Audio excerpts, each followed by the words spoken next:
going on, everybody? Welcome back to another episode of the Viall Files Ask Nick edition. I'm your host, Nick, joined by the household of Allie and Amanda. Ladies, how's it going? Thriving. Yes. Amazing. Thriving, bopping, vibing. What's going on? What's new? One of the reasons I feel like I am riding a high is because I made it back in time to attend Allie's birthday. Yeah, she did. And that was a must for me when I was figuring out travel plans.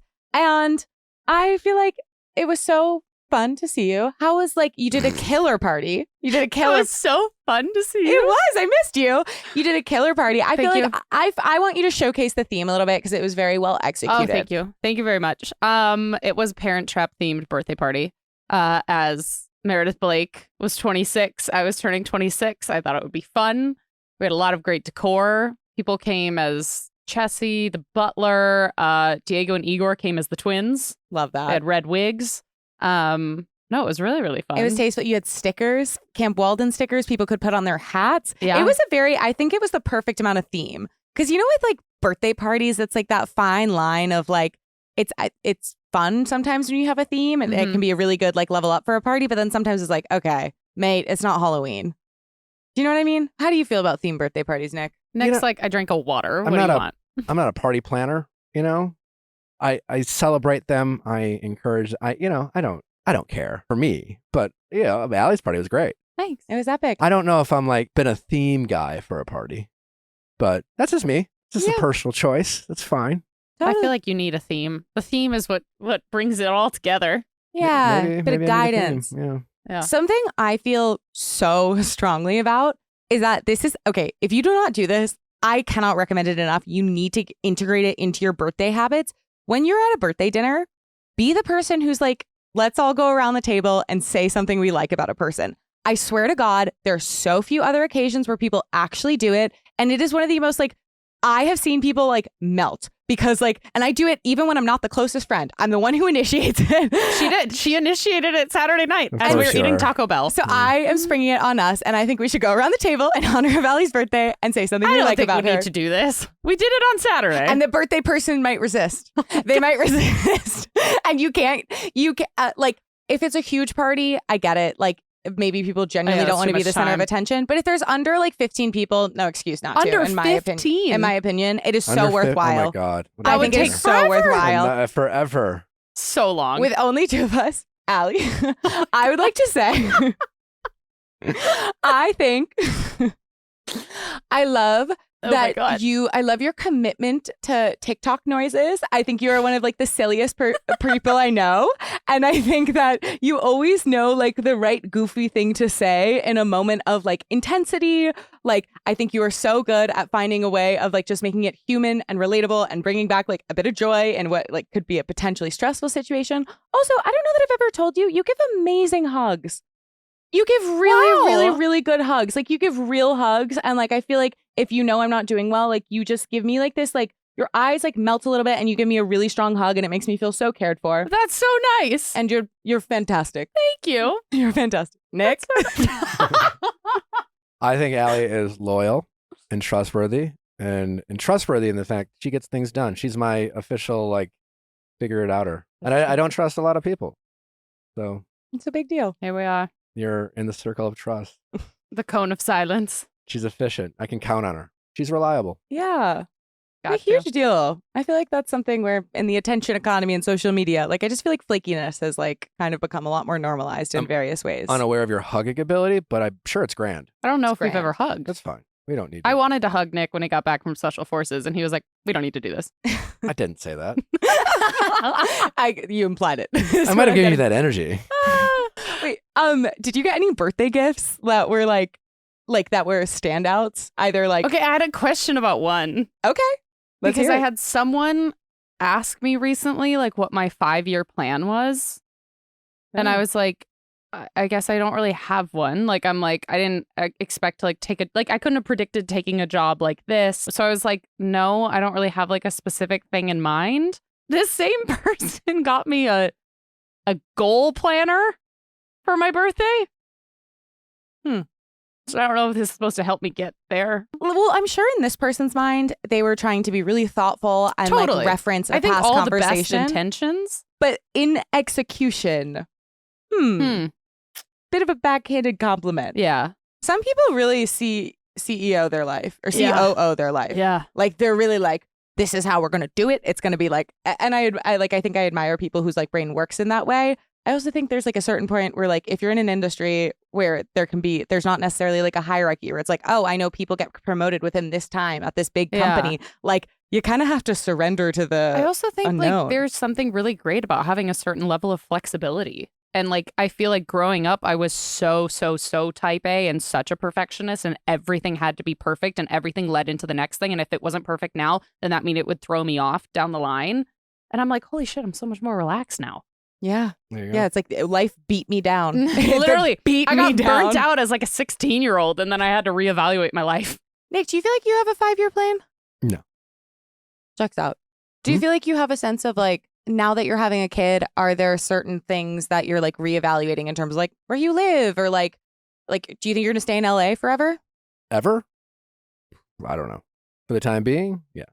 I mean, yeah, Natalie and I are having like big picture conversations, but we're definitely not making a 5-year plan, things like that. I think we're anticipating maybe outgrowing our current house.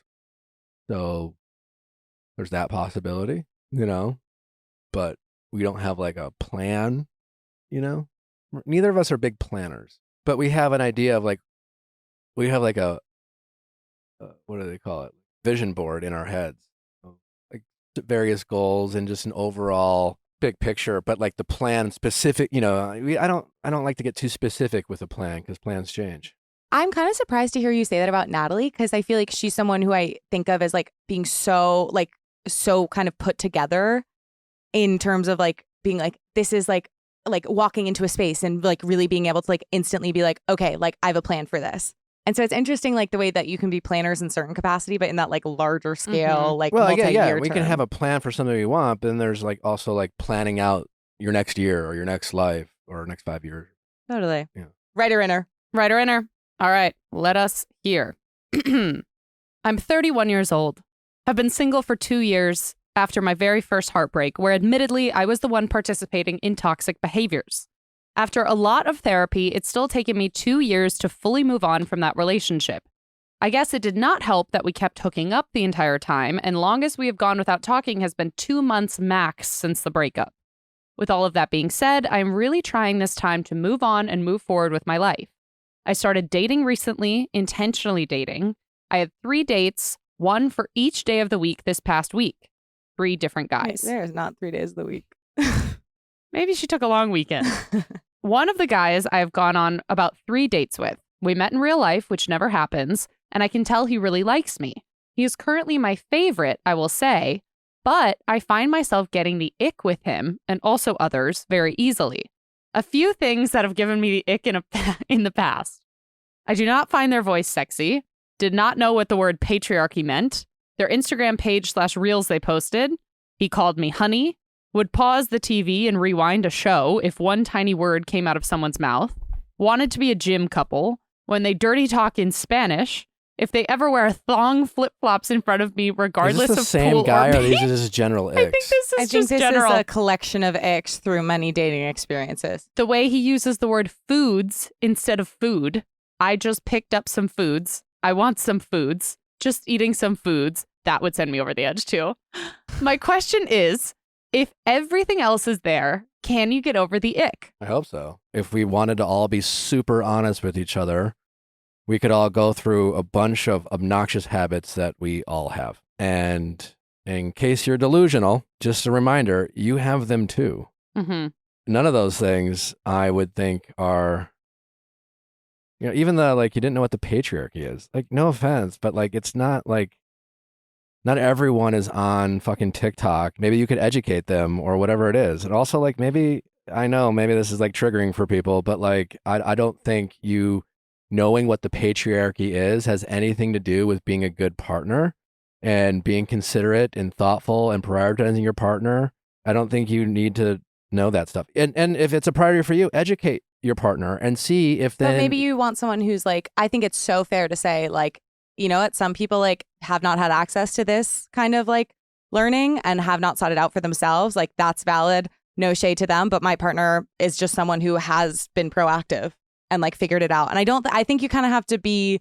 I mean, sure, you could say whatever you want, right? But just simply not knowing about something that has nothing to do with their willingness to learn, their willingness to be educated. I feel like for me, at least, and I granted, like I've lived in Boston, Chicago, Los Angeles, incredibly liberal cities, definitely cities where I think there's like more discourse about the patriarchy as a whole. Sure. So like I'm coming at this from like very much like that point of view. I know that people who are coming like who are from different areas might have totally different perspectives on this. From my perspective, if you don't know what the patriarchy is, that's significant. I don't think it's that, and it's like I'm not saying you have to know everything about it, but if you don't like simply have an awareness of that word, for me, that is like a really big indication that you are not anywhere near the kinds of conversations that are like very important to me and that have to do with my values. But I think I guess that's just like a difference. That person might not work for you. You know what I mean? Like I'm thinking about my relatives in the Midwest and I'm like, I don't know if my uncle would know that word, but it's like those probably aren't like the conversations that he and his girlfriend are having. Right. And the whole thing is that icks aren't universal. Like they're so hyper personalized. So I think that to me is like one of the more valid icks. I also think not finding a voice sexy, I think the reason that I'm kind of inclined to like legitimize that, I don't know, called me honey. Like sometimes there are no bad ideas in brainstorming. Sometimes you throw stuff out the walls. Like I think for me, it's like the no voice is like, or the not no voice, but not having a sexy voice is like, to me, that's saying like there's something else about like the swag that's off. Like there's something else about like their also kind of like. Also the voice is a big thing. Like studies have shown that a voice in the other angle, like if you really like someone's voice, you can automatically like jump 10 steps ahead of like being attracted to them, which is why they actually recommended doing like those hinge voice things. Because if someone hears your voice, it can actually like in their brain like click something. They're like, I'm really attracted to them. Totally. So maybe it's the opposite. Also, that was invented for British men. That fucking feature on Hinge was and for all the those British girls men on out there. TikTok who do the like voiceover ones where they memorize what the guy says and they like lip sync it. Funny. That's what they were meant for. I mean, at the end of the day, all icks are is a modern definition for pet peeves. And I'm just saying, and they're fun to joke about, but at the end of the day, as we talk about in the show, like what makes a good partner or a bad partner usually has nothing to do with their icks. And like, yeah, I mean, again, like everyone's different. I'm just simply saying there's a lot of fucking misogynistic, sexist men who are fully aware of what the patriarchy is and might even use it and act like they are allies, and they're very much not. So simply just not knowing what something is with a willingness to learn and say, oh, that's really interesting. Like, I haven't really like paid too much attention to it, because I think most of the conversations on the internet are a bunch of posturing people who love using buzzwords and really have no fucking clue what they're talking about. That's not everyone, but I think as a whole. And I think words like that have lost their meaning, but that's just me. I'm just simply saying, I would think that a willingness to have a conversation and show an interest, regardless of that topic, would be more important than someone simply saying, oh yeah, I know of it, and pretend like they agree with you, or, you know, and I don't know. I just think people are allowed to value people who took initiative. Like, you're allowed to value that. And Sure. Is it limiting perhaps? You Absolutely. You can value whatever you want, but yeah, by definition, icks are limiting. And just be careful. You're not prioritizing an ick over a non-negotiable. And I'm not here to tell you what to like or not like. And again, I'm not saying most of these guys just probably aren't her guy, right? There's that. And there probably are, some of them are shitty and, you know, but none of these things that she listed say anything about necessarily their character, how they treat you as a partner. You can make assumptions and you can make guesses. Clearly, all these icks are built in with assumptions. You know, the foods versus food is the assumption is maybe they're not as educated.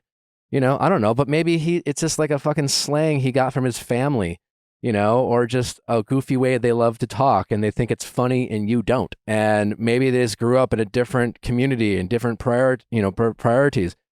I grew up in a very conservative household and very much been educated on more progressive viewpoints as I've gotten out in the world and things like that. And, you know, I've been very open-minded to learning some of those things.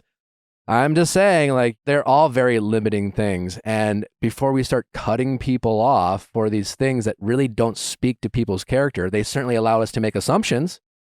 But as we know, what assumptions are is an opportunity to like get things wrong about people. To make an And ass something out of in you and me. improv that they do when you're like developing characters is like a question they'll ask you, because like making it up on the spot. And so it's like after you've kind of made like one choice, and they'll be like, if this is true, what else is true? And I feel like that's a really helpful philosophy sometimes to apply to dating, where you're like, because you're so right of this being like assumptions. So it's like with, for example, like someone wants to be a gym couple. Like if they want to be a gym couple, then, and like how you answer, because there's so many different like ways that what you does can that mean? fill I in don't the know what that blank. means. I can make assumptions. I can guess what that means, but I don't fucking know. Totally, because if it's getting out, like maybe you feel really uncomfortable with a partner who is like hyper involved in the like your movement practices, and like you have in your own relationship with your body, like however you're doing, like that's something where it like could very quickly become like triggering or toxic for you. Like that's, to me, in my opinion, like super valid. If it's because like there's one annoying person you went to high school with who posts like photos with their boyfriend in the gym, You're like, and you "That's don't want not to gonna be like us."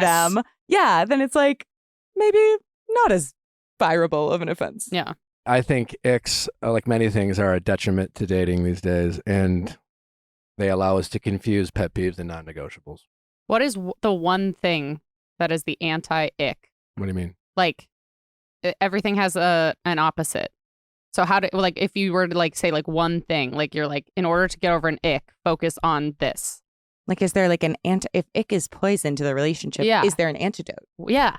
Well, yeah. I mean, I guess not confusing pet peeves of non-negotiables. Like, I don't know how else to answer that question. Yeah. But like maybe focusing on something else, or focusing on the ask more good. questions, be more open-minded, because I don't know what the patriarchy mean might be a potential red flag. But until you figure out what that means about the person, it could mean a lot of different things. So find out, ask more questions, and don't come from a place of judgment. Don't be like, oh my God, you don't have the hands, like that sounds judgmental. And like, maybe they just don't fucking know. I just don't think that speaks to someone's character. I just don't. Sadly, we live at a time where things like politics and viewpoints are over prioritized over character. And we like to make assumptions about how people are.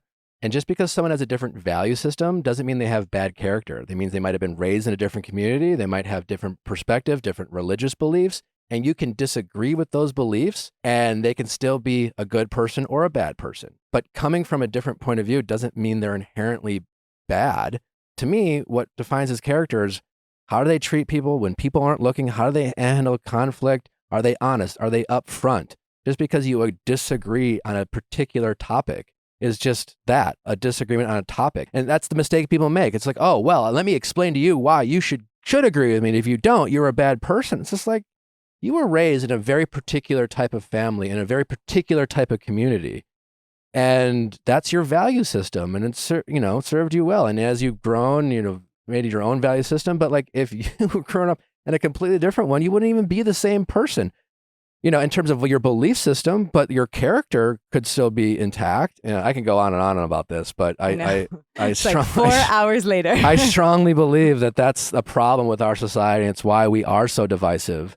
And we have the outlook, and why we treat people the way we do is because we think the way we were raised is right and the way they were raised is wrong. And we are self-righteous, and we are not interested in hearing other people's points of view and how they're affected. I mean, that's the thing. It's just like the people, if you're talking about politics, everyone thinks the other side is stupid and evil and uneducated, and the other one side thinks they're totally right and the other side is totally wrong, and then one side will make, well, they do all this horrible shit and blah blah blah, and the other side could say the exact same thing with just as much passion and just as much belief behind what they're saying. I think it also comes down to prioritizing belief over character and aligned values over character. Totally. But also knowing that, like, and I think as like a way of the way you move through the world, the people who you like limit your exposure to, like, I agree that there's a lot of value in having like meaningful exposure to people who are incredibly different from you and have different values from you,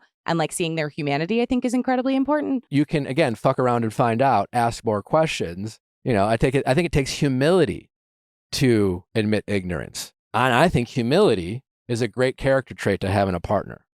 Now, you may ask more questions and find out, in addition to their ignorance, there is a stubbornness and an unwillingness to learn. And then maybe that's where you get to the point of saying, you know what? agree to disagree. Maybe we're just not a good fit. But that's different than hearing one thing and then making a bunch of assumptions of what that says or means about that person. And that's all icks are. They're just a bunch of assumptions. That's just my 2 cents. Anyway, we have a great episode for you. Don't forget to send in those questions at asknick@theviallfiles.com for all Ask Nick, texting office hours, mediation calls, things like that. We have a great week lined up for you. We're excited to share it with you. Don't forget, we have a bunch of update specials available to you behind Viall Files Plus. So if you're aching for those updates, in addition to the ones we drop for free behind Viall Files Classic, there's so many more behind Viall Files Plus. It is free to sign up. You got 7 days to binge as many updates as you can possibly handle, and then some. So we hope you check it out. Let's get to our callers. Question time with Nick. Let's ask Nick your sexy questions. How's it going? Good. How are you? Good. What's your name? My name is Shelly. I am 27 years old, and my cousin is hitting on me, and I don't know what to do. Okay. First cousin? Yeah. Second cousin? Third cousin? First cousin, not blood related because both our parents were adopted. But Not first blood cousin, related. Okay. nonetheless. Okay. Thank God for not blood related. No, Yeah. no. Yeah.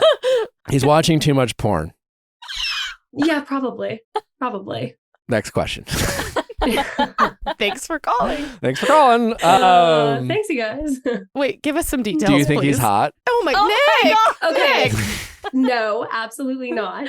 Gross. No. Like objectively, is he a good-looking guy? They're Honestly, not no, blood I haven't related. They're seen not. him. They're not blood related. Okay. So Not blood related. I haven't seen him in 15 years. I'm not advocating for Oh. it. It's so creepy No, and no, weird. no. But but also is he I hot? really don't even know like what he looks like, not as a 10-year-old child. So you still haven't seen him? I haven't seen him in 15 years. He is estranged from our family. How has he been hitting on you? Yeah. So 5 years ago, he added me on Facebook. And at that point, I hadn't seen him in like 10 years. And I was like, oh, that's so nice. Maybe he's trying to make amends with the family, get back in our lives. What do you mean make And amends? so- Did he do something? His mom and his dad got divorced, Okay, and it sure. was very messy. And he took his dad's side. And then as a result, he just like didn't speak to his mom ever again and didn't speak to the Your entire mom's side of the mom family. his mom is your aunt. Exactly. Yeah. Gotcha. So technically, you're not cousins my dad's anymore. sister. That's still weird. It's still weird. Okay. Not blood related, estranged, still cousins. Still weird. Still weird. Still weird. Always weird. Not yeah. cousins. Gross. I'm just fucking around. All right. Yeah. So, anyways, estranged. Now, okay, make amends. All right. Yes. 5 years ago, Facebook message. Bring us up to speed. Yeah. So 5 years ago, he messaged me, and at first he was very nice. He's like, oh, how are you? How's it going? It's been so long, just catching up. And I was like, oh, that's really nice. Surprising, because he was always very awkward and shy. And like, I don't know, just not really the talkative type. Uh-huh. But again, that's when he was a child. So I was like, okay, well, I'll entertain this conversation. This is very sweet. And then the messages slowly started to turn from, how are you, to, I think we should date. I'm attracted to you. I've always been attracted to you since we were kids. I've always had a crush on you. And I obviously immediately was Yuck. like, this is inappropriate. Stop sending these messages. And he just doubled down. He kept sending the messages. And so I blocked him. Good girl. And Good job, This was Kelly. 5 years ago. This was 5 years ago, yes. How old was he? And- How old is he? He's 3 years younger than me. So 5 years ago, he would have been 20. It makes me feel a little bit better. Okay. I do not feel better, Shelly. Nick is rooting for you guys. I'm not. I mean, clearly. But if he was in his I do mid believe 30s or that, 40s, but I'd have been like, regardless. there's something wrong with him. Yeah. But- He's younger than me, for sure. At 20 years old, broken family, I don't fucking know. Again, it's not. How do I Oh. save the family? I should date my cousin. Well, I blocked him, right? And then I thought that was that because, he's estranged. I was like, well, I literally won't have to see him again. And then a few months ago, so back in January, he added me on Facebook again. And I was like, okay, I thought I blocked him. I guess it's a new account. And I don't know. I kind of thought maybe he wanted to make amends. So I accepted the friend request. Oh wait, I'm sorry, and I'm getting confused by the family trees because you are blood related to this guy. Well, we're not, because his mom and my dad are siblings, but they're both adopted, so they're not blood related. Okay, that's a very important data point. She said that at the beginning. I missed the adopted part. Oh, okay. I did not. Don't worry. Yeah. So we technically are not blood related, but grew up as cousins and everything. We were close as kids. Okay, he's not adopted.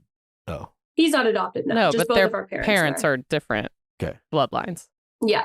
All right. So anyways. Yeah. So back in January, he adds me on Facebook. I accept because I don't know. I was like, whatever, I'll just accept. And then he starts messaging me again. And I kind of am like super dry right off the bat, just remembering what happened last time. I thought maybe he wanted to apologize. So I was kind of giving him the opportunity to do that. But he again just started to ask, how are you? It's been so long since I've seen you, blah, blah, blah. And the messages just kept coming and coming, even though I was giving one-word replies. I was like, I'm good, like whatever, not giving him any leeway to keep talking to me. And he keeps talking to me over the course of the next like 2 to 3 months, even though I am at this point not replying to him at all. I'm not even opening his messages. And I'm still every single day getting a new message from him. And he's on my Facebook page. He's going back years ago, liking all of my photos and just continuing to message me. And I don't know what all of the messages say because I didn't open all of them. But the ones where I was opening them, they weren't outright like hitting on me this time, but they were very much alluding to it. So they were very much like, oh, remember when we were kids and we used to jump on the bed together? Like, oh, remember all those times and those moments we shared? And like, I've been going to the gym now. I'm super strong. I look really good. Things like that, where I'm like, why? Like, this is okay. Is he okay? I mean, probably not. I mean, the way you describe these messages, it sounds like yes, he's not quite operating all there with the same power. I have no idea. Have you told any of your family members? No, I haven't. I've told my friends and my boyfriend, but I haven't told any of my family because I just like, they are not people who handle things well.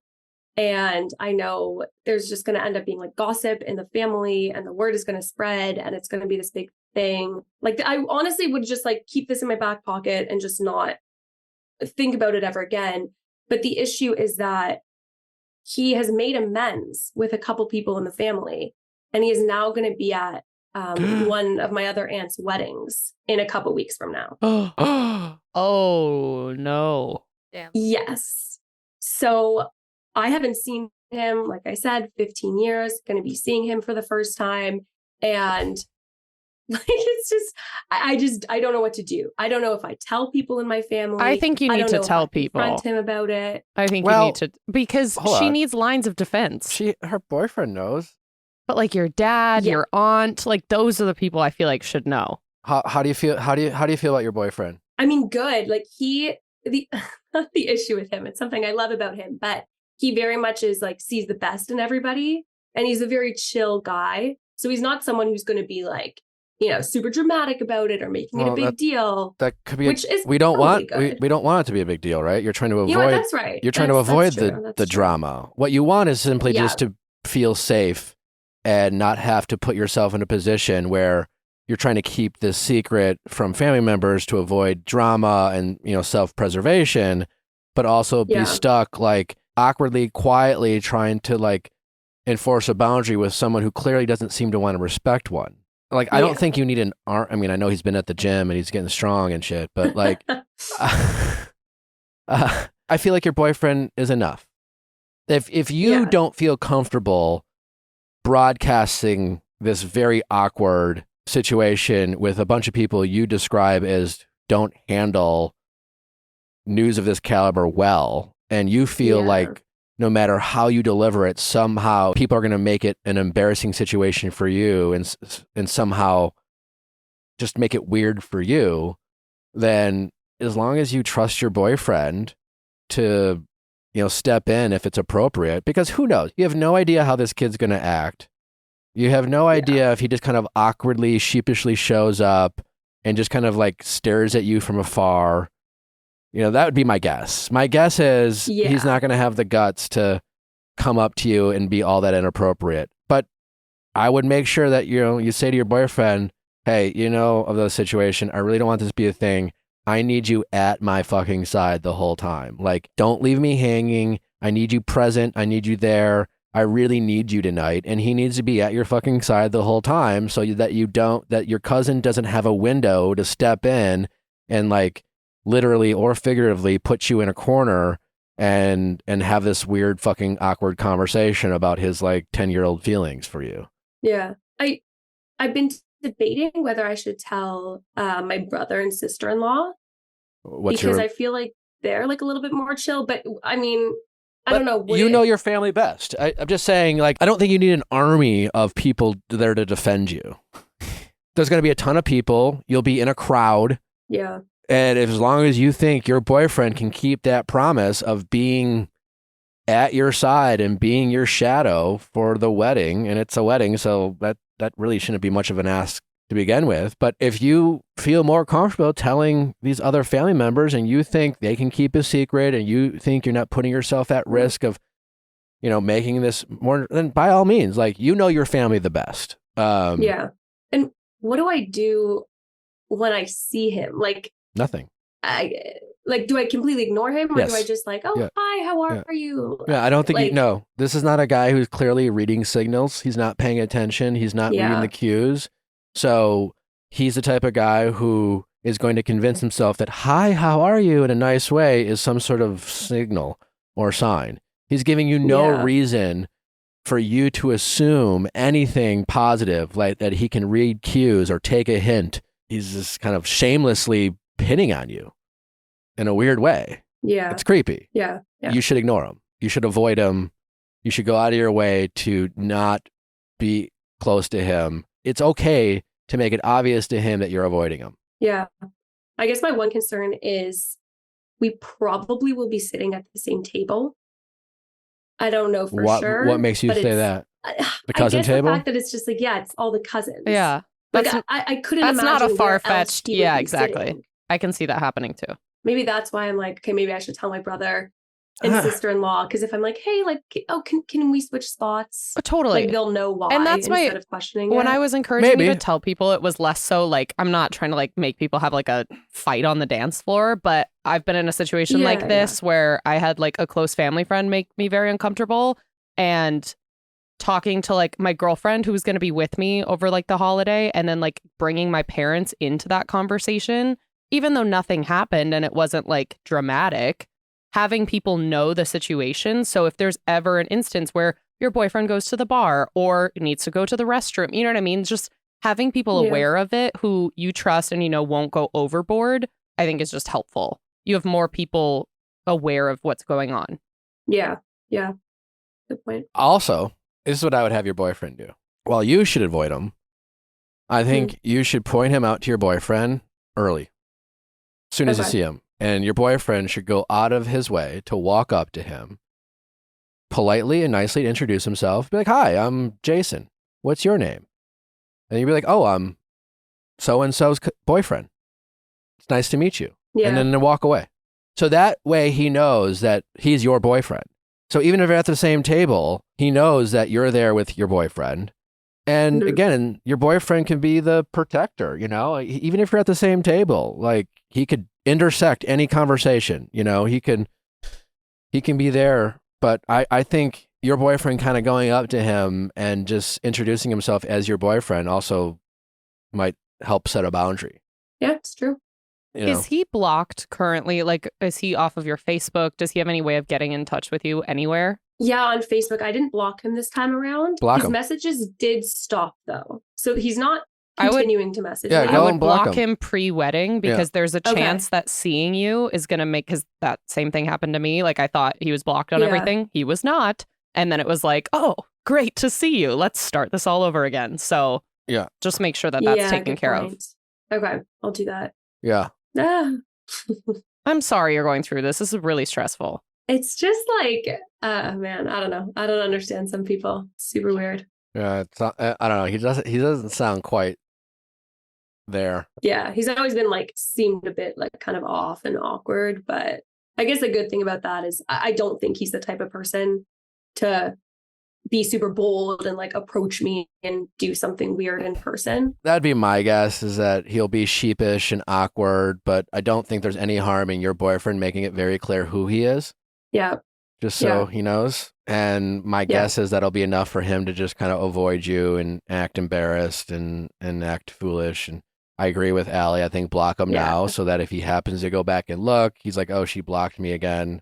Hopefully he picks up on that signal and then go from there. And then, your comfort level in terms of telling other people, I think if your boyfriend's capable of handling this, he can handle it. But if you also want to tell other people that you feel like you can trust and won't, make it a funny gossip thing, but rather they're to, they have your best interests in mind and they're to just kind of keep an eye out, then by all means.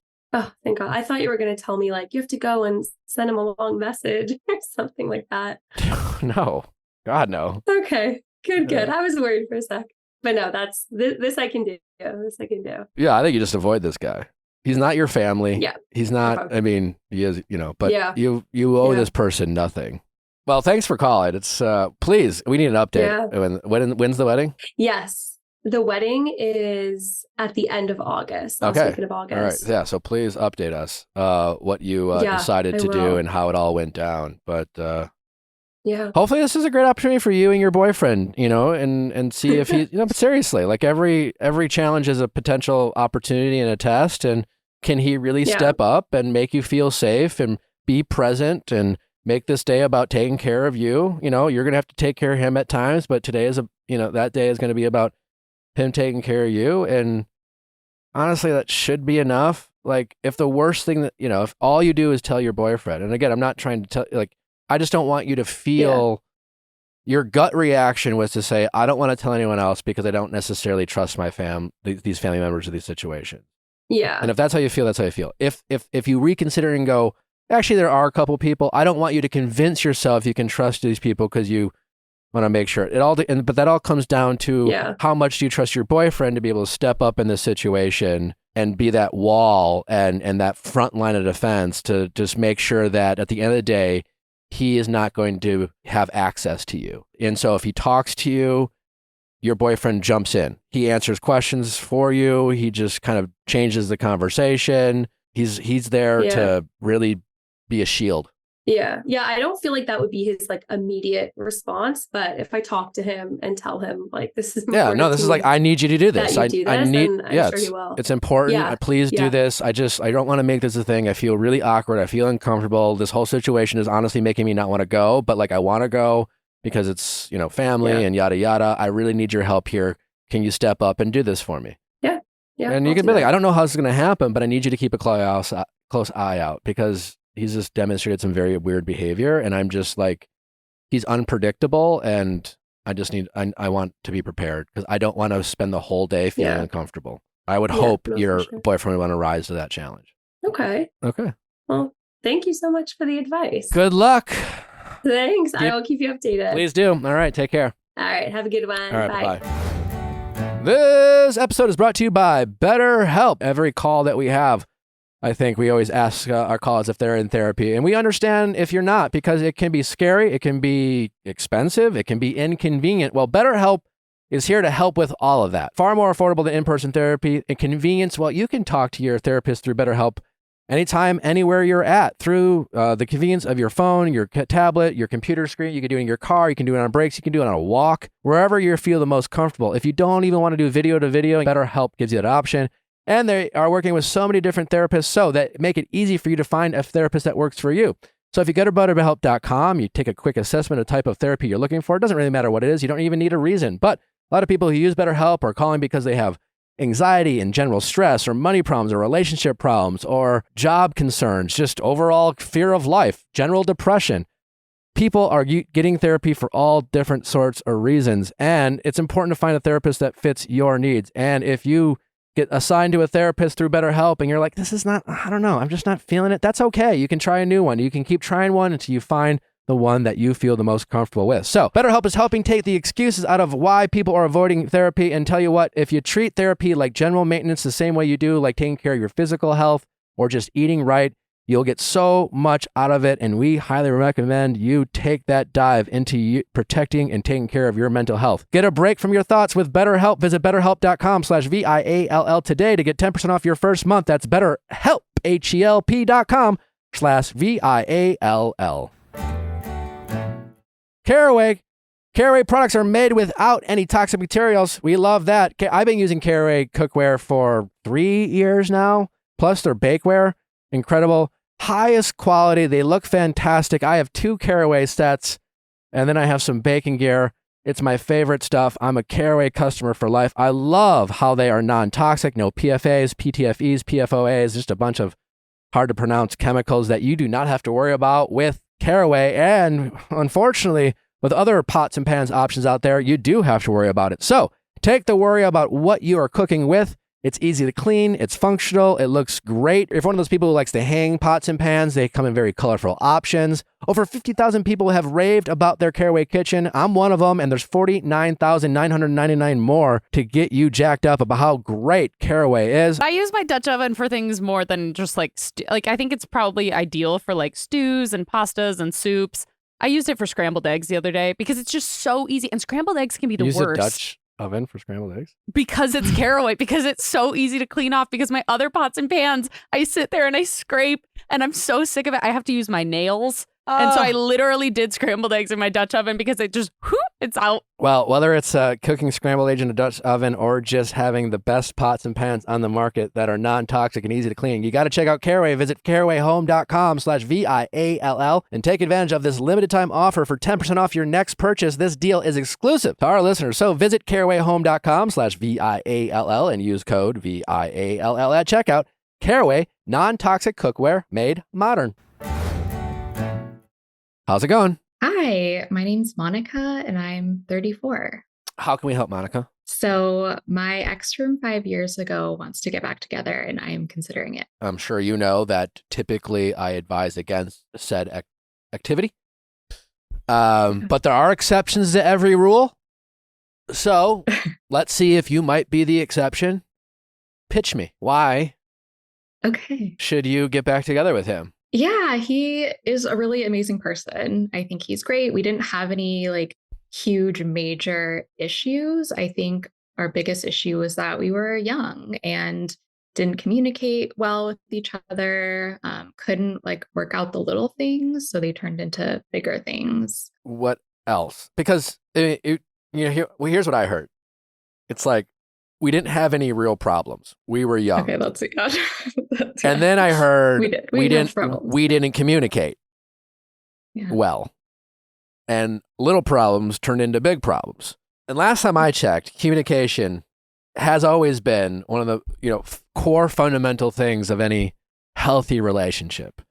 And maybe the bulk of your lack of healthy communication was a product of your youth. That's possible. How old are you again? 34. 34. So we started dating when I was 25. Sure. But you were 29 when you broke up. And while younger, not depending on the conversation, like, yeah, obviously you're super young. You're still super young. But you're also, well into your adulthood. Yeah. Yeah. It was a TikTok audio sound. I forgot what it was. I mentioned it. It's like falling in love with someone the second time. You're just, what is like the idea of that. Sure. Or yeah. The hope. The potential of who they could be, things like that. It's possible he's just a great guy who's just not your guy. Yeah, I think part of the reason I'm considering it too is because I feel like I am very different in relationships now that I've learned a lot of.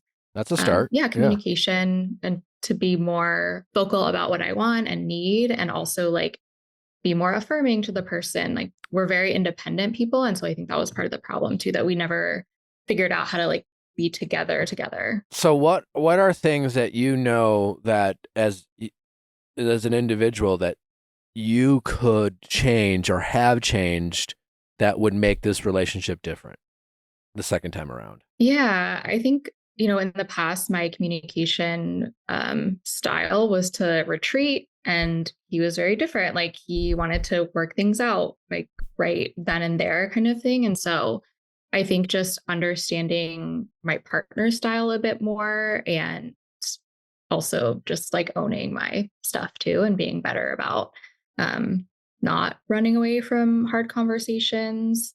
I think that's a big one. I think, part of the reason that we broke up too is that we just weren't meeting each other's needs. Like because of this communication issue, things kind of snowballed. And we kind of dug our heels in, or I did, in terms of like, okay, you're not meeting my needs. I'm going to not try very hard with you either until you come to the table. Whereas I think things would have been a lot different if I had been more like loving and affirming and, more giving to like get what I needed in that sense as well. What were some needs that you felt like weren't being met for you? Yeah, the biggest one was that he was not prioritizing me. So one of the things I really appreciate about him is that he does social justice work like I do. It's very important to him. He's super passionate about it. And he was a workaholic at that time. So he would choose work over me a lot. And then towards the end of our relationship, like chose his friends over me a lot. And quality time is one of my love languages. And I just wasn't getting it. Gotcha. That's an important note to just, I guess, as we get into the weeds of this conversation opened with, we didn't really like break up for any real good reason. We were just young. And now we have found out that young meant 29 and no real reason meant lack of communication. And he picked his job and friends over me. So I want to put that out there. What makes me nervous about also something that you said is that you thought, well, I'm in a different situation. We can all do better, and it's great that we look at ourselves first before we, and think about what can we control, what can we change before we start looking for other people to change as well. So I commend you for doing that. But my concern, given the issues that you had, is your solution to, is like, maybe I should just do more. And if I do more, he will come around. And I don't think, just like I've heard said, like in the history of situationships, I don't think doing more and proving to them how great of a partner you can be has ever worked in getting a situationship to turn into a relationship.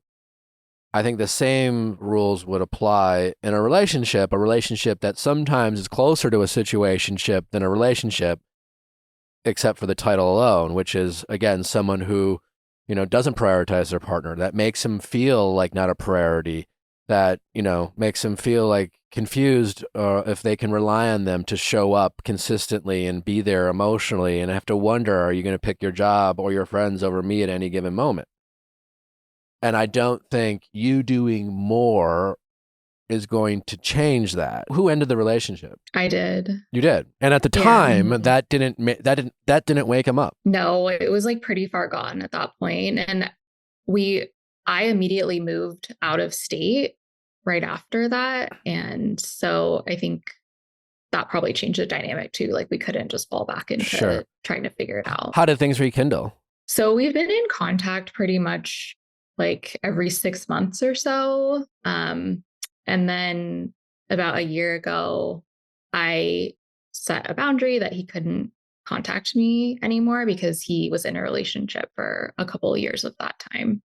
Okay, another red flag. At the time, I'm sure it was like, oh, he likes me, even though he misses me. I was he's thinking about me.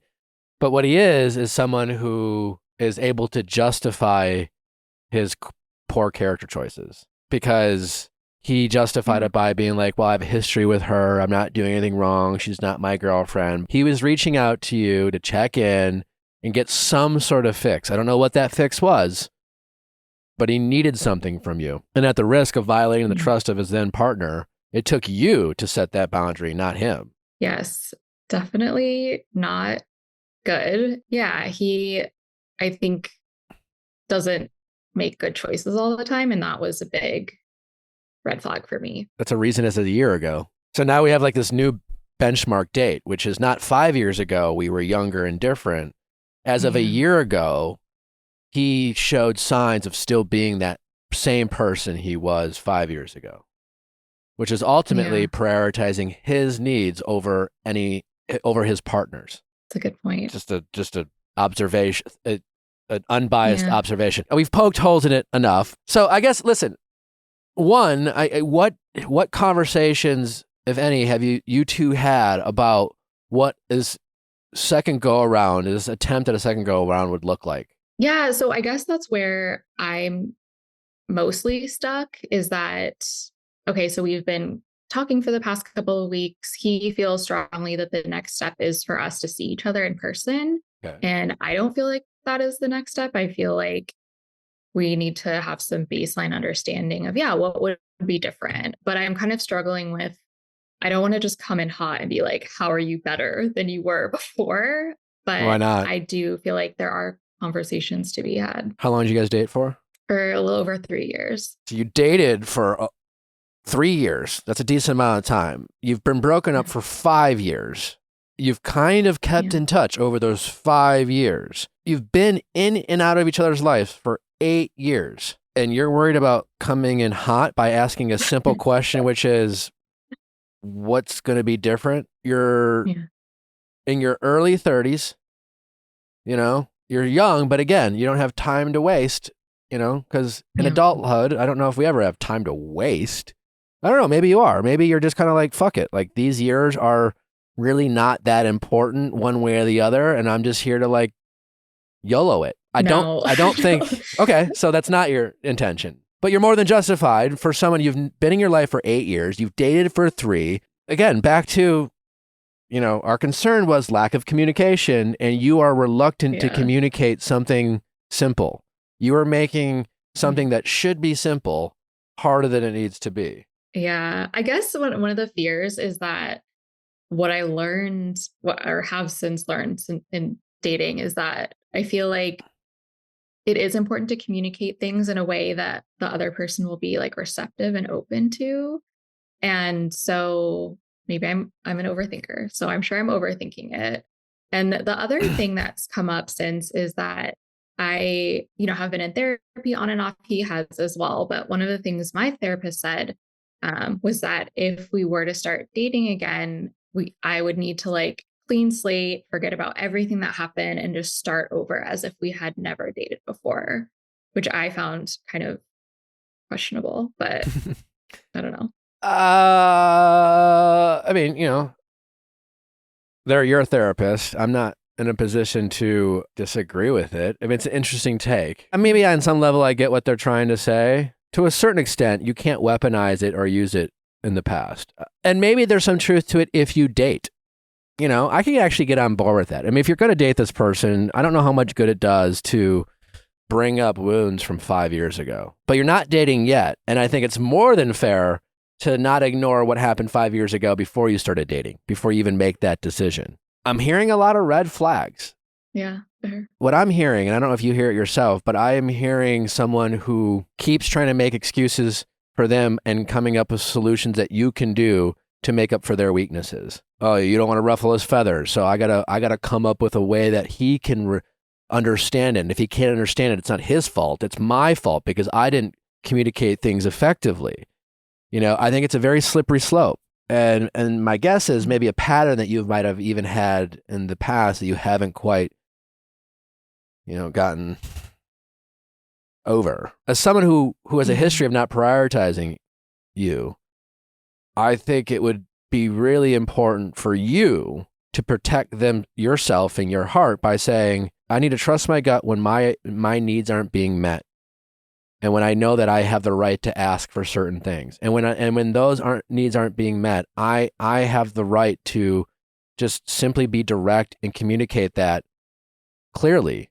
And I have the right to expect them to want to do something about that. Yeah. As opposed to communicating it, them not being receptive to it, and then blaming yourself as, well, I didn't communicate that in the way he was willing to hear it. I guess one of the reasons I'm a little more open to it than I have been in the past is because even over the last couple of weeks, this is probably going to sound like a red flag too, but there have been like communication moments where he's done something and I've just said like, no, I'm not going to tolerate that thing. So like, that's not okay. What's he done? He's been like, you're right. It's not. I need examples. I mean, there's definitely been moments where he's said he would call me on a certain day, and then like I didn't hear from him that day. And so I would text and say, like, I thought you were going to call me yesterday. You know, you said we would catch up, and he will just say something kind of like defensive about it. So he just said like, oh, I was at the airport all day. Like my flights got delayed. And I'm like, okay, you don't have 5 minutes, 2 minutes, like 2 seconds. 2 seconds to text me. And so he was like, yeah, you're right. I'm sorry. Like I shouldn't have done that. I should have explained. And so again, I'm kind of like, okay, is this we just need to start communicating better? Or is this like this will just always be the case? I mean, yeah, it's a red flag. He's the same guy. Yeah. You don't think he's like learned anything, or therapy has helped him? I don't know what he's going to therapy for. I mean, really, it all depends. You know, you can go to the gym and sit there. I don't know how good his therapist is. I don't know how committed to it he is. I don't know if he goes because he can say on dates that he's in therapy and he looks like some sort of like enlightened man. I don't know. Yeah. But his actions have demonstrated in this brief communication that he's just the same guy. Mm-hmm. And yeah, maybe he's a little quicker to apologize, but at the same time, he doesn't have what he wants yet, which is to be in a relationship with you.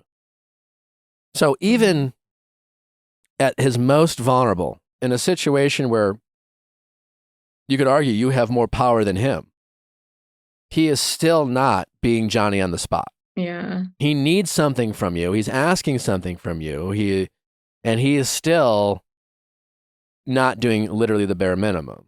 Yeah. And he's making up excuses. He's not saying, you know, you're right. That was inconsiderate of me. I could have easily have just reached out.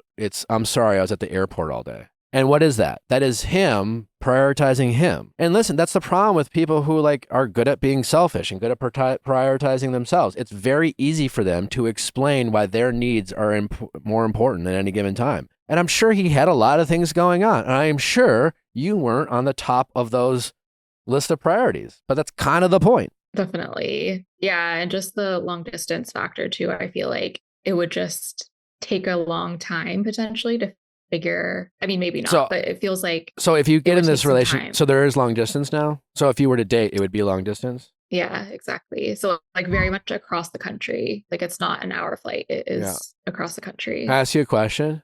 Yes. When was the last time you were excited about someone? Like a month ago. A month ago. What happened? Again, this person got really busy with work and wasn't like prioritizing seeing me. So just kind of faded. And what about before then? I date a lot. And I think that's another piece of this is that I'm like, okay, yeah, is it worth exploring something that I do like think about and kind of, you know, wish it had worked out. But yeah, I've dated like many people, nothing super serious, but serious enough that I've been thinking about this guy for 5 years. Okay. That kind of gives me a little bit more comfort for your sake. And the reason I say that is because if you're good at dating, and by good at dating, I mean, you're just a willingness to put yourself out there because it's hard. To me, that gives me a little bit more security that if you were to give this relationship a shot, you could be honest with yourself and get out of the relationship. My fear for you is to have you enter this relationship and be like, I can't let this fail twice, and then put a lot of work in it, and then just, you know, it really just takes up another year of your life. Yeah, I think it's hard too, because it's like, I really care about him as a person, which means I'm probably making more excuses for him than I should. That seems pretty obvious from my end. Yeah. Appreciate the tough love. I think if you're going to attempt this, I think you need to be pretty ruthless with your honesty. Yeah. I think that if it's long distance, even harder. Shoot, man. Because I was going to say, like, honestly, like, I don't think it would be extreme for you to be like, all right, if you want to get back together, couples therapy. Mm-hmm. You know, I get what your therapist is saying by you need to start over. But again, you're not starting over yet. And you did date this guy for 3 years. You've known him for 8 years. You know who he is. If he's changed, it's not substantial. People just don't change all that much at the end of the day. And that's the thing. Even if he was just like perfect right now, if he was just like, oh my God, he's just always reaching out, always attentive, we don't even know if that's sustainable, but he's not even doing that now. Yeah. He is reaching out a lot, but kind of on his terms still. Oh, so par for the course. Yeah. Okay. So do you think like next conversation I have with him should just be like, what's going to be different now? Yeah. I mean, after talking to you, let's say if I were like I got on the phone for you, you know, and I'm just like, hi, I'm here as a surrogate. I would be like, listen, we've been talking for the past few weeks, and if I'm being honest, I'm already seeing a lot of the same concerns I had 5 years ago. Here's a question to ask him. Do you remember why I broke up with you? I'd want to know what he'd say. Are you guys on the same page about that? And you need to get the narrative out of your head that you broke up because you guys were too young. That's not accurate. That's a lie. You broke up because he didn't make you feel like a priority. You got tired of feeling like a fourth or a fifth option constantly. You got tired of feeling crazy for wanting your just emotional needs being met. You got tired of asking for the bare minimum and him treating it like you were asking for the world. That's why you broke up. And That's I'd very love to hear, if you asked him that very direct question, if he could be self-aware and honest enough to say, well, I don't think I made you a priority. I think I constantly put myself first. I was selfish and I worked too hard. And if it wasn't work, it was friends. And I just I made you feel crazy for asking for the bare minimum. And that would be my first question. I'm going to guess he's going to fail that test, but who knows? Maybe he's going to surprise us. You know, all jokes aside, you're not here to coach him up. I'm sorry, I'm bumming you out. Yeah, that's fair. No, it's helpful because I think, I give people a lot of chances, and I'm at the point where I'm like, I don't want to waste my time. Like, I don't think this is like the last person I could be happy with, but certainly not. I think it's hard because he has so many qualities that I really love. And there were a lot of like really wonderful things about our relationship. So it's hard. Yeah, no, it is hard because what you found is a really great guy who you're pretty compatible with and you have some good chemistry. And it's someone you could probably be decently happy with. And the question is, are you looking for decently happy? Or are you looking for like better? And you know, you're only 34. You have the rest of your life to find your person, and maybe it's not happening at the time that you want. But I would ask that question. I'd point out the red flags you've noticed. If he passes the test, I'd be shocked. But if he does pass the test, and you say, well, I don't know how long distance is going to help with that situation. Like, you know, that's not sustainable. So are you willing to move? Is he willing to move? Yeah, I already told him that I'm not. I have a job that I have to be What did he say? For. And so he said, okay, like he's not tied to the place he's at, but he also is very, very like one step at a time. So he didn't say like, yeah, I would move. He just Well, there's nothing wrong with that. open. You know, I'm glad you guys had that conversation. At least that's something. But I would just be like, listen, if we're going to do this, I don't have time to waste. And I just need to know that I need to feel like a priority constantly. Yeah. And if you think that's me being needy, then we're just maybe not compatible. What if he's like, yeah, I'll prioritize you? Like, I assume I just figure out if he actually does. You can, but I would ask him, what do you think that means? Yeah. And maybe you can give an example. It's just like, you said you're going to call. And then when I asked why you didn't call, you said you're at the airport all day, as if like phones don't work at the airport. So not only did I not feel like a priority, either you were lying to me or treating me like an idiot. Like none of those sound good, but that is how I felt. Yeah. And back to, you made me feel crazy for asking for the bare minimum. Me having to ask you why you didn't reach out when you said you would, and then telling me you're at the airport makes me feel crazy for asking for the bare minimum. Because then I'm supposed to ask myself, are people not allowed to text at the airport? Because that's basically what he's asking you to believe, which everyone knows isn't true. Yeah. I think part of what's hard too about dating is that it does feel like, like I'm a pretty independent person. I have high standards, even though it may not seem like it right now. Yeah, you're just a human being. You care about him. This doesn't mean you don't have high standards. It just means love fucks you up. Yeah. It's hard to know like what to compromise on or where to like give the leniency versus being like, no, this is a hard no. You just need to be more honest with yourself about why you broke up and what this is. Because the more questions I asked, the more clear it came to me that the reason you broke up was not what you said. You know, because if you're, let's say you were talking to someone else, you're like, oh, we broke up, you know, we were just too young and we weren't on the same page. It was 5 years ago. Someone who's not asking as many questions will be like, well, you know, a lot can change in 5 years. So give it a shot. And you're like, yeah, a lot can change in 5 years. Perfect. But clearly a lot hasn't changed. Oof. Yeah. All right. This is a selfish ask, but nevertheless, how much is he willing? Is he willing to come on the show with you and hash this out? I mean, like, so, I think he would be down, to be honest. Okay, see if he is. I'd love to him answer some of my questions. Yeah, yeah. I'll ask. I mean, he's nothing to lose. Yeah, he's pretty open, and yeah. Listen, there's clearly love there. You guys clearly care about each other. As much as I've been poking holes in this, I understand why you guys are drawn to each other, and it's hard to, you know, see all the good and walk away from that. And then it's easy to lie to yourself. But neither of you have time to waste. And this could just be a product of you not finding the person you're looking for yet. And the solution might simply just be, unfortunately, a little bit more patience, you know, with your own love life.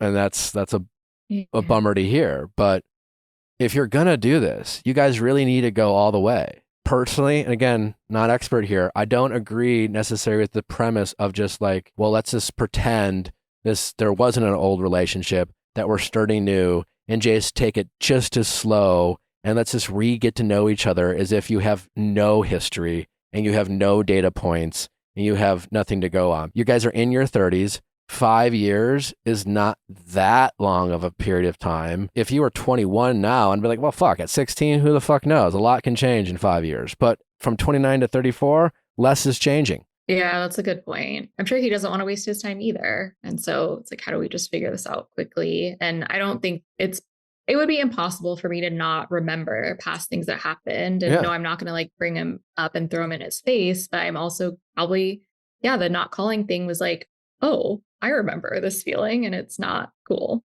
Yeah. My first question would be, in your mind, why did we break up? And I hope it's not, well, we were young and it was timing and I was just a different stage of my life and yada, yada, yada. Yeah, I wonder. I think he would know pieces of it, but he probably wouldn't like own as much as I would hope. Well, something I guess is better than nothing, but that's where you would be like, well, can I be honest? Can I remind you? And you can even acknowledge, to be honest, this is something I kind of had to realize later on. I had a hard time putting it into words because I do care about you and it's just easy for me to want to make excuses for you. But just so you know, and so that we're on the same page, I felt like you didn't make him a priority. I never felt like a top priority. I always often felt like a fourth or fifth priority.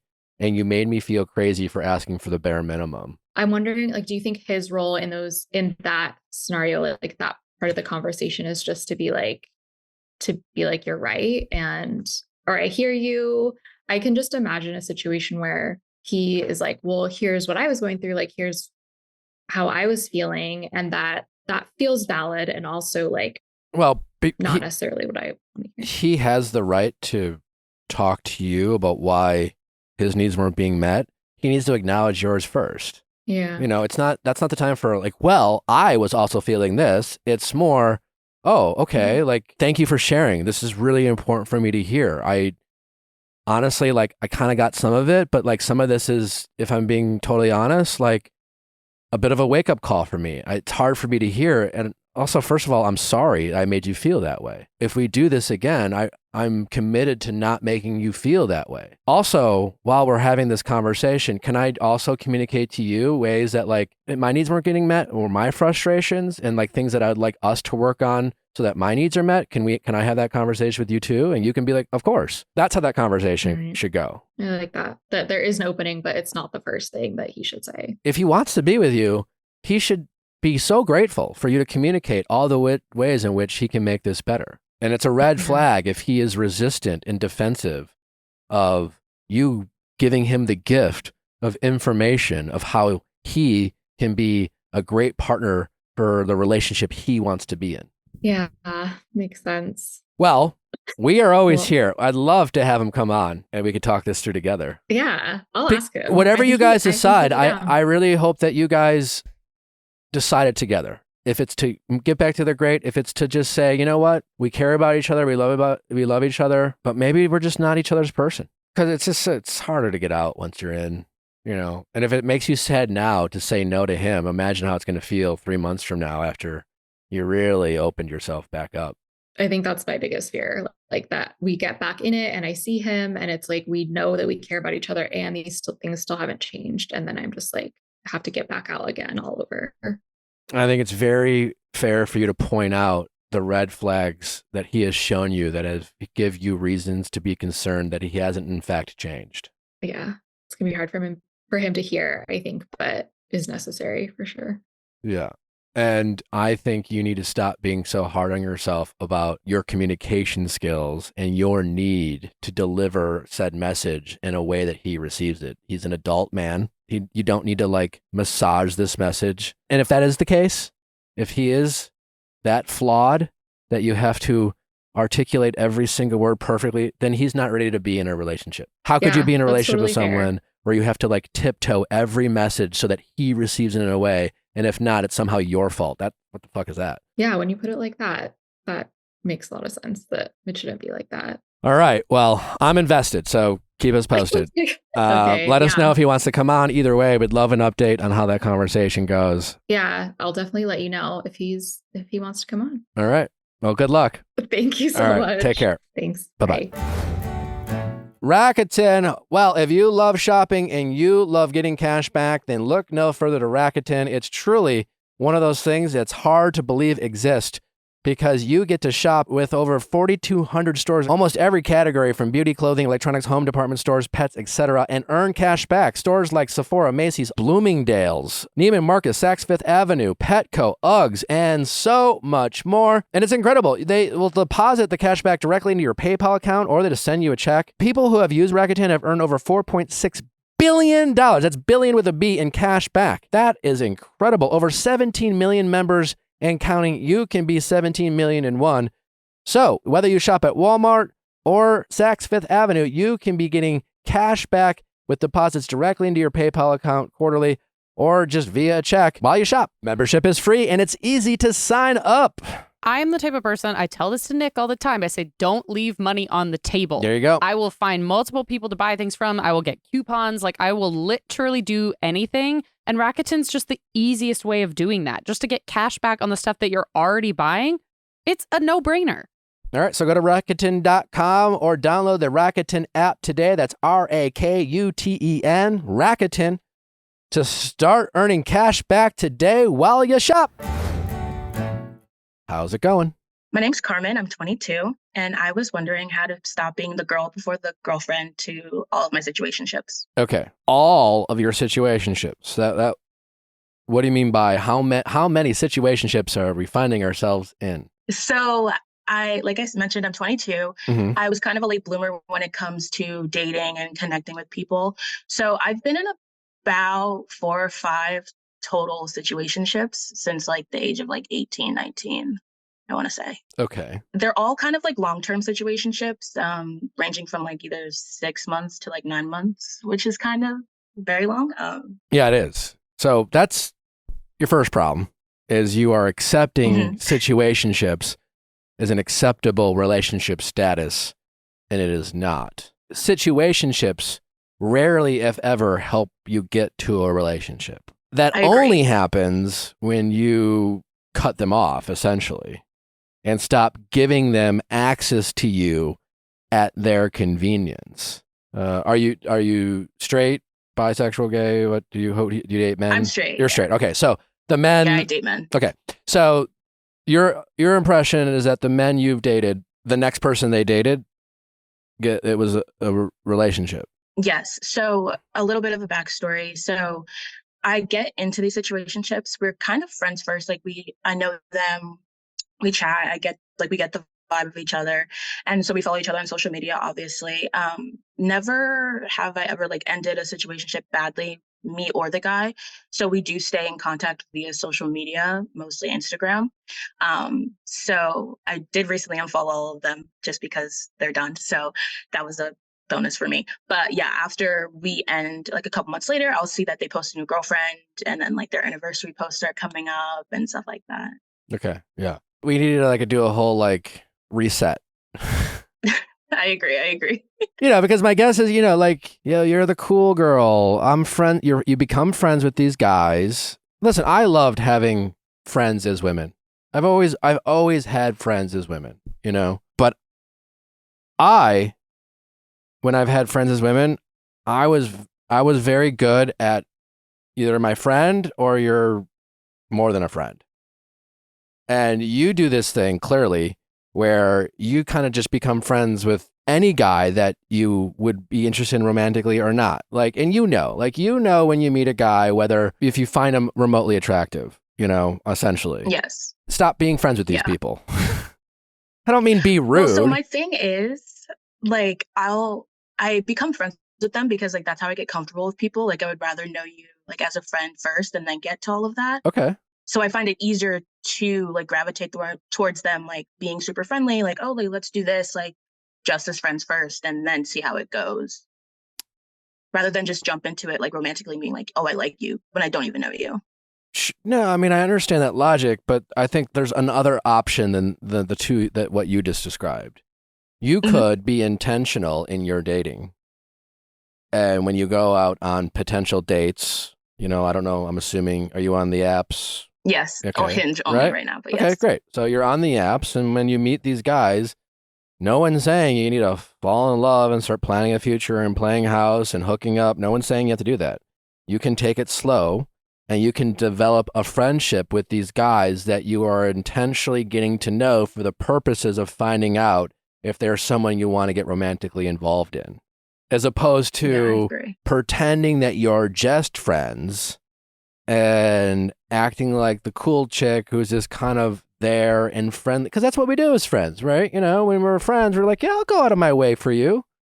I'll step up, and you're not necessarily worrying about certain things that you would in a relationship. And so my guess is, and I don't have access to these men that jumped into relationships afterwards, but my guess is that the women they are meeting after you are behaving very differently than you.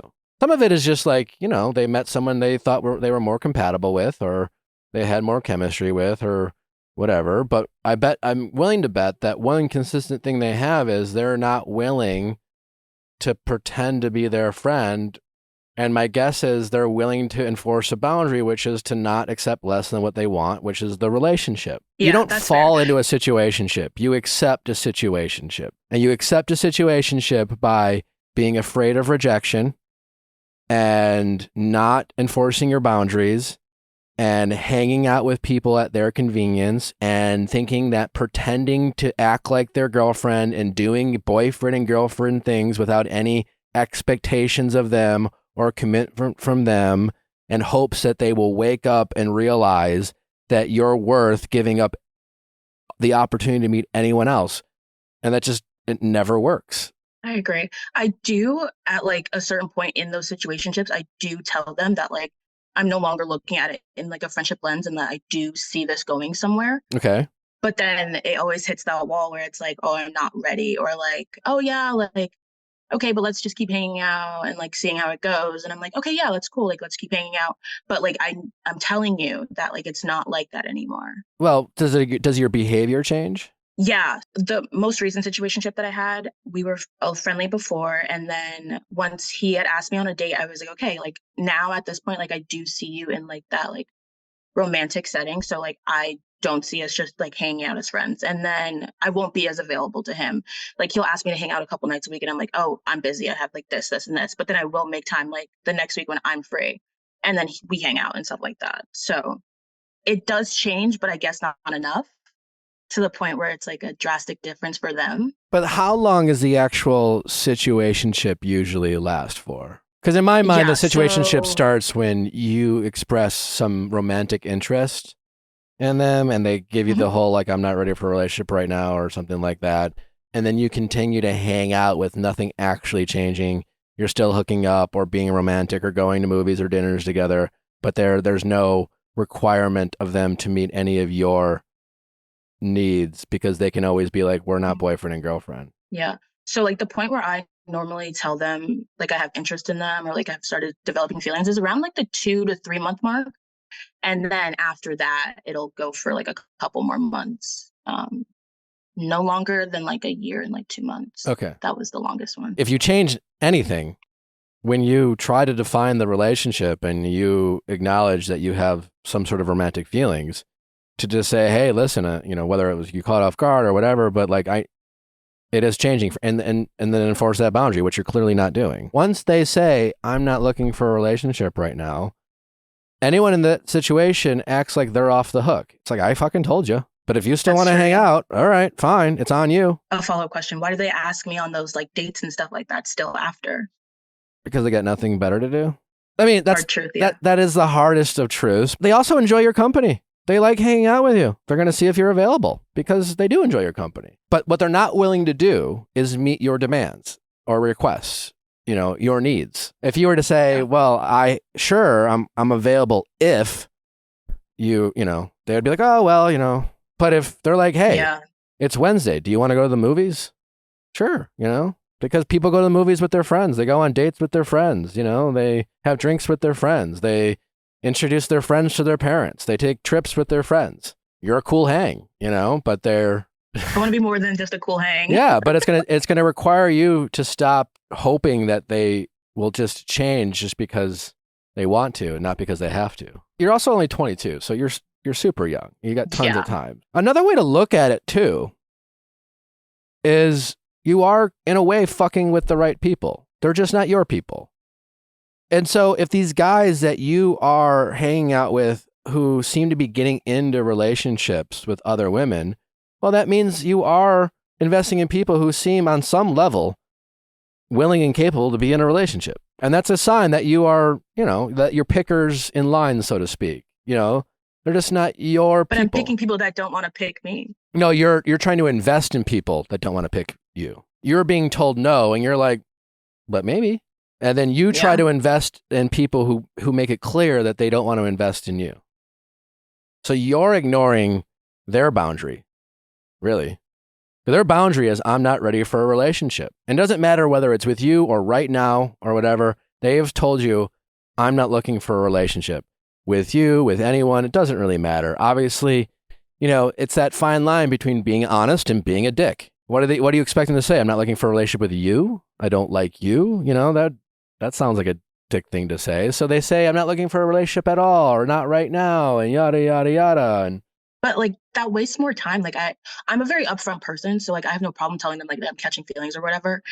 And that like I want to go out on dates with them and stuff like that. But like I would rather that than just getting strung along kind of. But then I'm also still getting sucked into being strung along. So I don't know. But yeah, you're not respecting their boundaries and you're not enforcing yours. When someone says, I'm not looking for a relationship, that's a boundary that they've set for themselves. And it's your job to respect people's boundaries. So when they communicate that boundary, you have to hold them accountable and remind them. It's just like, you're not looking for a relationship. I also, if you don't remember, mentioned that I was with you. I also mentioned that I'm just not interested at this point to be your friend. So I'm just a little confused, always that confused when when people don't respect their own boundaries, you just act confused.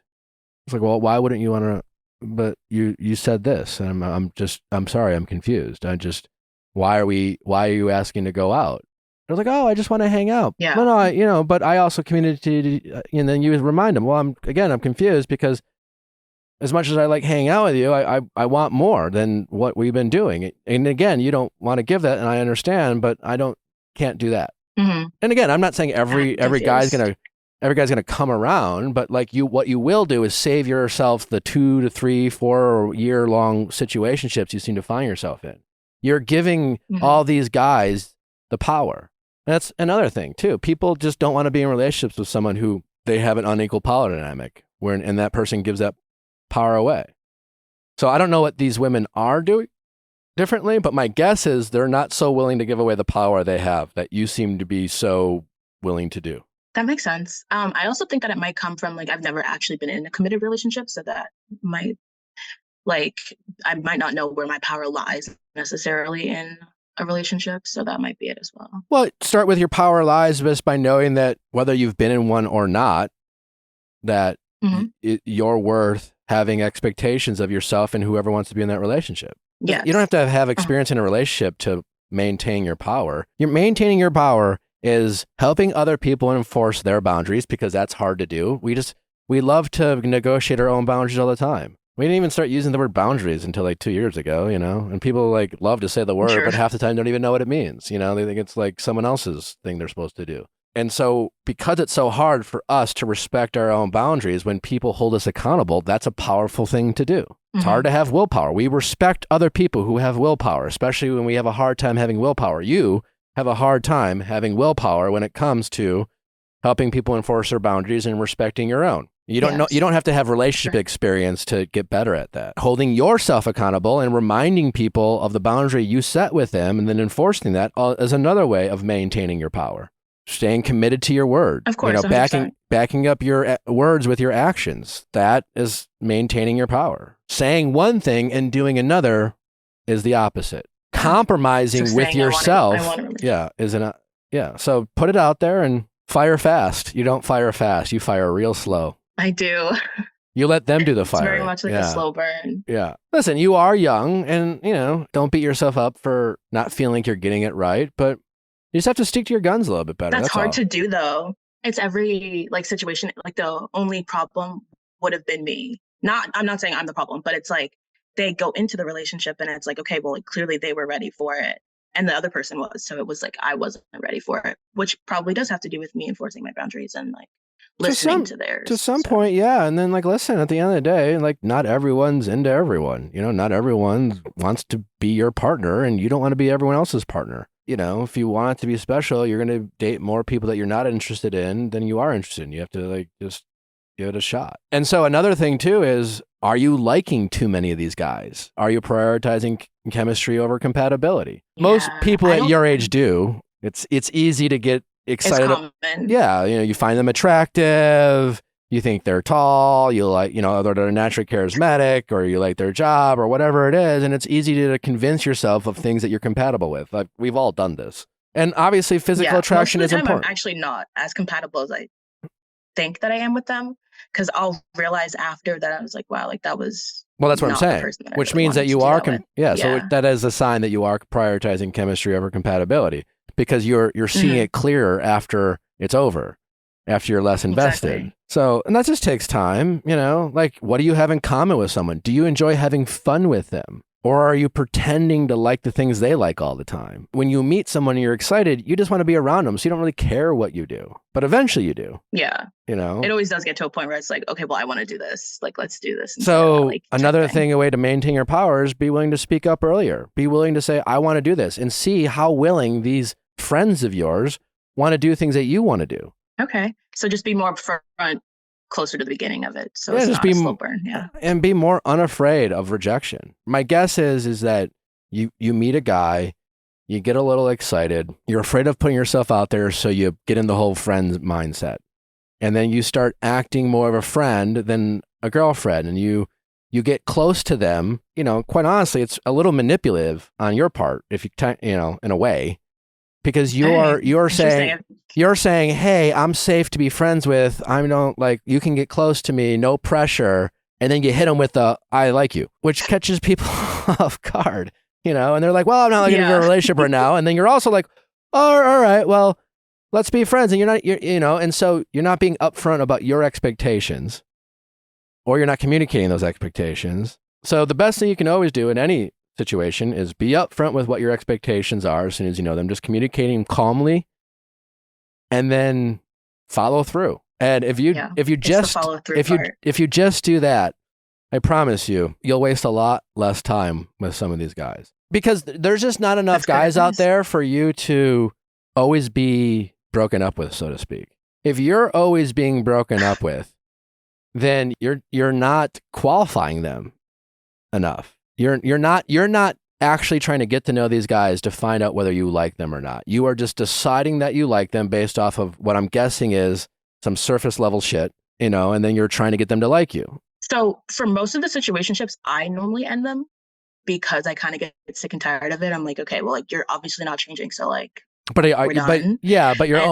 But you're only ending them because they're not, which is good. That I'm glad that you are eventually ending them. Yeah. But I'm saying you should be meeting some of these men and then saying, you know what, this isn't it for me. And I have to get to that a lot quicker. Yeah, you should be finding out that these guys lack qualities or have qualities that you're not interested, short of them just not wanting to be your boyfriend. Mm-hmm. There's just not that many guys in the world that are right for you. And so I think you need to kind of probably raise your standards a little bit. Not that you have low standards, but I think you're not qualifying whatever standards you have set. You're not sitting down with yourself and saying, all right, what do I value in a relationship? You know, how do I want a guy to make me feel? Is this guy doing that? Do I like him? And holding him accountable for how you want to feel early on when you meet a guy, as opposed to trying to. So I have actually done that. Okay. Like I've done that work. I've gone through therapy, and like since like when this like occurred and like I started realizing the cycle, I took a break from like dating men just in general. Okay. And it was just how I realized that they always get a girlfriend after me.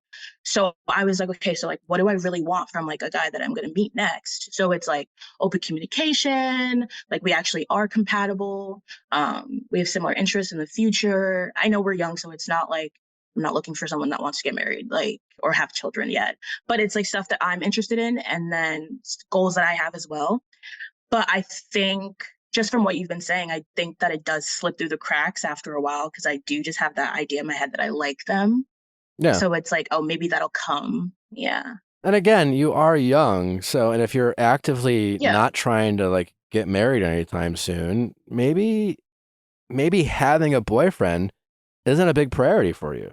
Yeah, that's also true. I'm back in school for my master's, so like I'm more focused on my career right now than anything else. But so maybe it's not. Maybe a boundary you should set for yourself is that you're not looking for a relationship right now, and then you again have to enforce that boundary. So you can casually date, but at the moment where you like a guy enough, where you're like, oh shit, man, I wasn't planning on dating someone, but I kind of like this guy.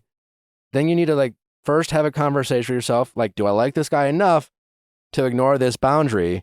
Am I willing to put myself out there? And what do I want out of this relationship?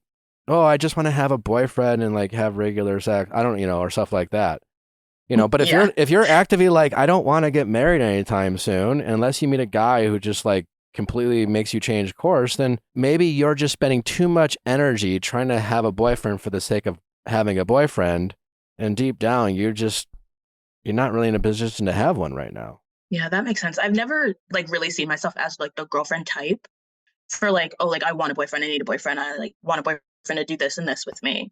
So I agree with you. I don't think that that's where my head's at, but maybe I'm trying to force it with these guys that I meet because I am still interested in them in a way. Yeah, a little bit. And honestly, like the whole like, good luck Chuck mentality or people settling down after they date you, like, I don't know. I think it's over. Coincidence or?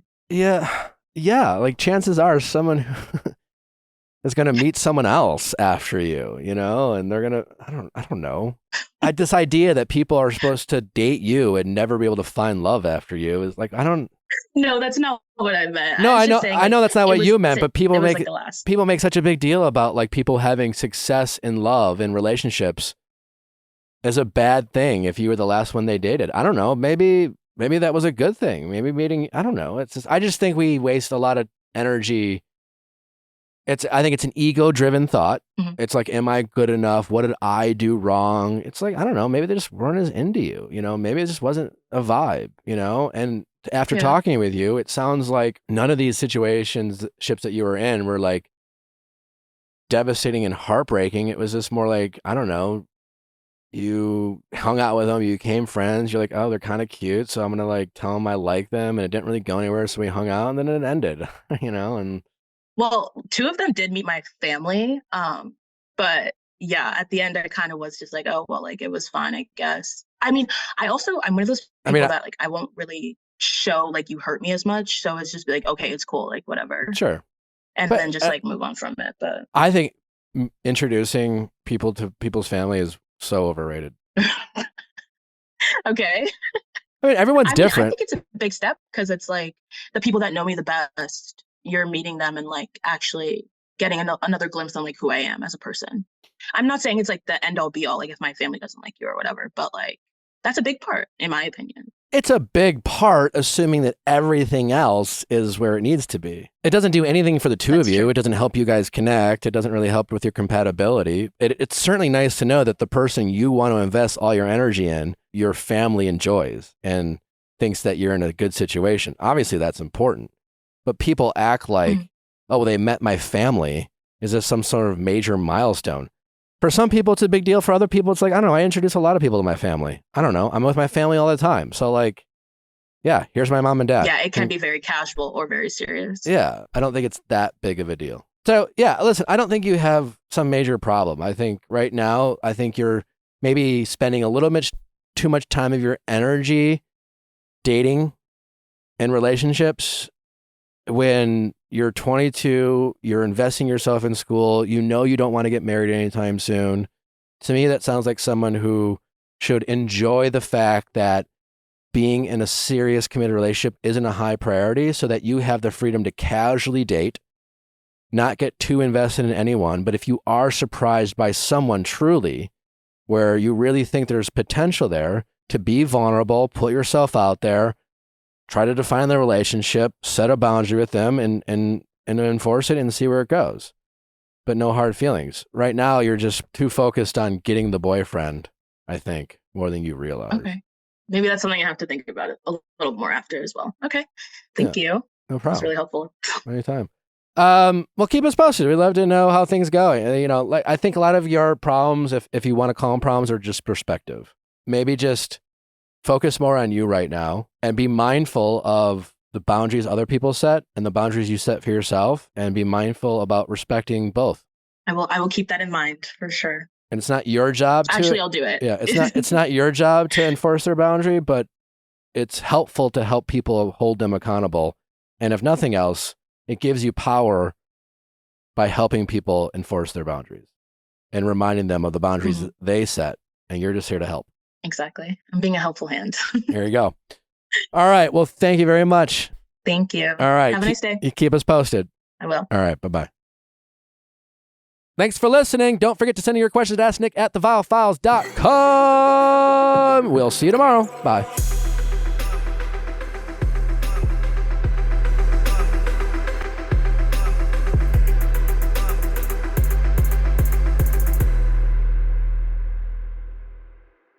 Hey guys, if you loved what you listened to, make sure you hit that subscribe button below. Thanks for listening. We'll see you next time.